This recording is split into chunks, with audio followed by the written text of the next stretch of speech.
अब इस वीडियो के अंदर हम देखेंगे कि हम अमेज़न के ऊपर जो आपको ऑर्डर आता है, अगर कोई कस्टमर ऑर्डर प्लेस करता है, तो आप उसको किस तरह से मैनेज करते हैं।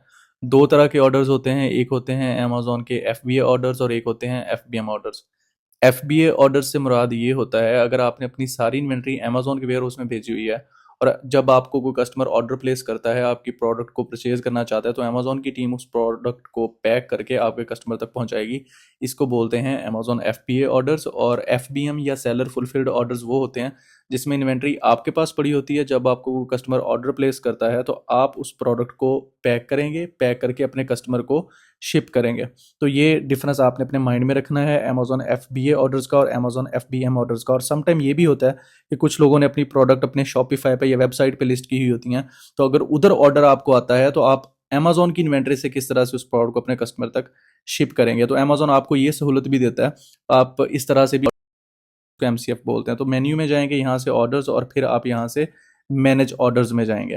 ठीक है, यहाँ पर अमेज़न आपको वो सारे ऑर्डर्स डिस्प्ले करेगा जो आपको कस्टमर्स ने किए हुए हैं। ठीक है, यहाँ पर आपको ऑप्शन मिल जाता है सेलर फुलफिल्ड का। सेलर फुलफिल्ड से मुराद क्या है, वो ऑर्डर जो आपको अमेज़न के वेयर हाउस में जिन ऑर्डर्स को आप शिप करते हैं, मतलब आपने इन्वेंट्री अमेज़न के वेयर हाउस में भेजी हुई है, जब आपको ऑर्डर आता है तो अमेज़न की टीम उसको पैक करके आपके कस्टमर तक पहुंचाती है। इसको बोलते हैं अमेज़न एफबी ऑर्डर्स। अब ये जितने भी ऑर्डर्स हैं, इसका हेडेक मैंने नहीं लिया, मैंने इन्वेंट्री अमेज़न के वेयर हाउस में भेज दी। जैसे ही मुझे ऑर्डर आया, अमेज़न की टीम ने उस ऑर्डर को पैक किया, प्रोडक्ट को पैक किया, पैक करने के बाद मेरे जो कस्टमर था जिसने उस प्रोडक्ट का ऑर्डर प्लेस किया था उसको सेंड कर दिया। ठीक है, तो ये होता है अमेज़न एफबी ऑर्डर्स। यहाँ से मैनेज ऑर्डर्स में आके आप यहाँ से अपने ऑर्डर्स चेक कर सकते हैं कि आपको पिछले 7 दिनों में कितने ऑर्डर आए, पिछले 30 डेज़ में कितने ऑर्डर आए, या पिछले 180 डेज़ में कितने ऑर्डर आए। तो यहाँ से आप चेक कर सकते हैं कि कितने ऑर्डर्स आपके कैंसिल हुए, कितने ऑर्डर्स आपके अप्रूव हो गए और कितने ऑर्डर्स आपके पेंडिंग में पड़े हुए हैं। अब जो इसके बाद एफबी ऑर्डर्स के बाद हमने चेक करना है वो है seller fulfilled orders. Seller fulfilled को पहले भी एक्सप्लेन किया था कि सेलर फुलफिल्ड ऑर्डर से मुराद ये होता है कि वो ऑर्डर्स, वो इन्वेंट्री जो आपके अपने घर में पड़ी हुई होती है, और जब आपको कस्टमर ऑर्डर करता है प्रोडक्ट का तो आप खुद उस प्रोडक्ट को पैक करते हो। पैक करने के बाद आप उस प्रोडक्ट को खुद कस्टमर के पास छोड़ के आते हो, या फिर आप कोई कोरियर सर्विस यूज़ करते हो उस प्रोडक्ट को अपने कस्टमर तक पहुंचाने के लिए। तो ये डिफरेंस होता है इसमें। अब अगर हम सेलर फुलफिल्ड ऑर्डर्स में देखें, यहाँ पर अभी 0 ऑर्डर है। उसका रीज़न क्या है कि मैंने कोई भी प्रोडक्ट अपनी ये वाली जो है एज एन एफबीएम लिस्ट नहीं की हुई, मैंने सारी इन्वेंट्री अमेज़न के वेयरहाउस में भेजी हुई है।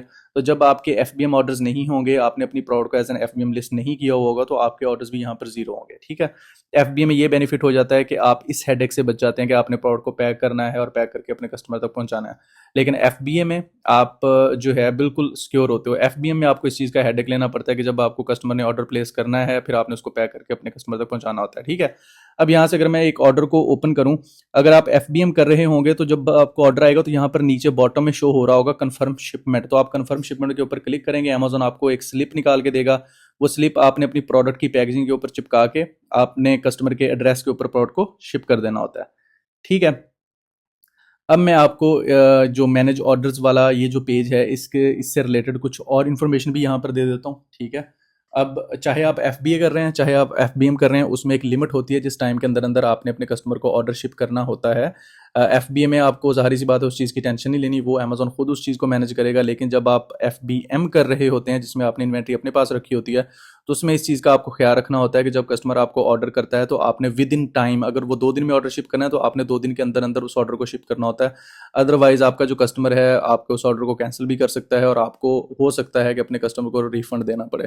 तो जब आप अपनी प्रोडक्ट लिस्ट करते हो और आपको ऑर्डर आता है तो आपने इन चीज़ों का ख्याल रखना होता है। यहाँ पेंडिंग्स में वो ऑर्डर शो होते हैं अगर कस्टमर ने ऑर्डर प्लेस कर दिया लेकिन अभी तक उसकी पेमेंट में कोई इशू आ रहा है, तो वो ऑर्डर्स पेंडिंग में शो होते हैं। तो आपने इस चीज़ की टेंशन नहीं लेनी, वो विद इन 24 आवर्स पेमेंट जो है वो आपके अमेज़न अकाउंट में आ जाती है। ठीक है, तो ये पेंडिंग ऑर्डर्स से मुराद ये होता है। इसको लेके काफ़ी सारे लोग शुरू शुरू में परेशान हो जाते हैं, तो आपने परेशान नहीं होना। ऑल ऑर्डर्स में आपके सारे ऑर्डर्स शो हो रहे होते हैं जो कैंसिल हुए हैं या जो पेंडिंग में हैं या जो कंप्लीट हो चुके हैं। और कैंसल्ड ऑर्डर्स में वो ऑर्डर्स होते हैं जो प्रोडक्ट्स कस्टमर के पास पहुंची, कस्टमर को पसंद नहीं आई और उन्होंने रिटर्न कर दी और ऑर्डर कैंसिल कर दिया। और समटाइम ये भी होता है कि कस्टमर प्रोडक्ट को परचेज करता है और विद इन फ्यू मिनट्स वो उस ऑर्डर को कैंसिल कर देता है, तो वो वाले ऑर्डर्स भी आपके इधर कैंसिल में शो होते हैं।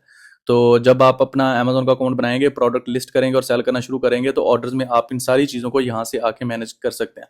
ये जो मैं वीडियोस बना रहा हूँ ये उन लोगों के लिए हैं जो प्रो लेवल पे अमेज़न कर रहे हैं ऑलरेडी, या वो लोग जिन्होंने अभी अमेज़न सीखना शुरू किया स्क्रैच से। तो इन वीडियोस को देखने के बाद आपकी जो इन्फॉर्मेशन है इन चीज़ों को लेके वो बिल्कुल क्लियर होनी चाहिए। और आप, मैं बार बार इस चीज़ को कहता हूँ कि आपने नोट्स लाजमी बनाने हैं, ठीक है। तो आप एक अपनी डायरी पे ये लिख लें कि भाई दो तरह के ऑर्डर्स होते हैं, FBA और FBM, ठीक है। उसके बाद अगर हम ऑर्डर्स में आते हैं तो हमारे पास ऑप्शन होता है create MCF orders, order reports, upload order related files, manage returns और manage safety claims. Manage return से क्या मुराद होता है कि अगर किसी कस्टमर ने ऑर्डर प्लेस किया आपका और फिर उसको वो प्रोडक्ट पसंद नहीं आई या प्रोडक्ट उसके पास डैमेज कंडीशन में गई, तो वो उस प्रोडक्ट को रिटर्न चेक कर सकते हैं। सेफ्टी क्लेम से क्या मुराद होता है कि हो सकता है कि कस्टमर के पास प्रोडक्ट पहुंची ही ना हो, या जो उसने प्रोडक्ट ऑर्डर की है वो वाली प्रोडक्ट उसके पास ना गई हो, तो वो यहाँ से कैंसिल कर सकता है, ठीक है। तो आप सेफ्टी क्लेम से मैनेज करेंगे। MCF से क्या मुराद है? अब MCF बहुत इंपॉर्टेंट है। अब कुछ लोग अपनी प्रोडक्ट को अमेजोन के वेयरहाउस में भेज देते हैं, उसके बाद वो फॉर एग्जांपल वही सेम प्रोडक्ट अपनी किसी वेबसाइट के ऊपर सेल कर रहे हैं, लाइक शॉपिफाई के ऊपर सेल कर रहे हैं। जब उनको शॉपिफाई के ऊपर ऑर्डर आता है तो वो ऑर्डर भी आप अपने अमेजोन अकाउंट से फुलफिल कर सकते हो। उसमें क्या होता है कि आपको शॉपिफाई पे ऑर्डर आ गया, आपकी इन्वेंट्री सारी अमेजोन के वेयरहाउस में पड़ी हुई है, आपको अपनी वेबसाइट के ऊपर ऑर्डर आ गया या आपके इंस्टाग्राम पे, फेसबुक पे, कहीं पे भी ऑर्डर आ गया और आप चाहते हैं कि अमेजोन से उसको फिल करें, तो यहाँ पर आप अपने सारे उस कस्टमर की डिटेल, उसका नाम, एड्रेस डालेंगे। यहाँ पर आपने अपनी वो प्रोडक्ट सेलेक्ट करनी है जो ऑलरेडी आपने अमेजोन के ऊपर लिस्ट की हुई है, प्रोडक्ट का एसन डालेंगे। उसके बाद ऑर्डर आईडी में आप कोई भी रैंडम नंबर डाल दें, चाहे अपना नाम ही लिख दें, कोई मसला नहीं, और क्रिएट ऑर्डर के ऊपर क्लिक कर देंगे। जैसे आप क्रिएट ऑर्डर के ऊपर क्लिक करेंगे तो अमेजोन की टीम क्या करेगी, उस प्रोडक्ट को पैक करेगी, पैक करके आपके कस्टमर को शिप कर देगी। ये आपका अमेजोन का नॉन अमेजोन ऑर्डर होगा, इसको नॉन अमेजोन ऑर्डर कहते हैं। नॉन अमेजोन से क्या मुराद है कि ये ऑर्डर आपको अमेजोन पे नहीं आया होता, बल्कि आपकी किसी थर्ड पार्टी वेबसाइट के ऊपर आया होता है, और आप उसको फुलफिल करने के लिए, उस प्रोडक्ट को कस्टमर तक पहुंचाने के लिए अमेजोन को as a third party use करते हो। क्योंकि आपकी इन्वेंट्री अमेजोन के वेयर हाउस में पड़ी होती है, तो आपके लिए इस चीज़ को मैनेज करना आसान हो जाता है और आप उस प्रोडक्ट का ऑर्डर जो है वो अमेजोन से शिप कर सकते हैं। तो आप, आई होप के MCF ऑर्डर्स, ऑर्डर जो है पेंडिंग में, क्या कहाँ कहाँ से आप देखते हो, कैंसल्ड ऑर्डर कहाँ से देखते हो, कंप्लीटेड ऑर्डर कहाँ से देखते हो, सेलर फुलफिल्ड और अमेजोन FB ऑर्डर्स कहाँ से देखते हो, वो आज इस वीडियो में आपका क्लियर हो गया होगा। लेकिन अगर फिर भी इस टॉपिक से रिलेटेड आपका कोई क्वेश्चन है तो आप कमेंट में ज़रूर पूछें।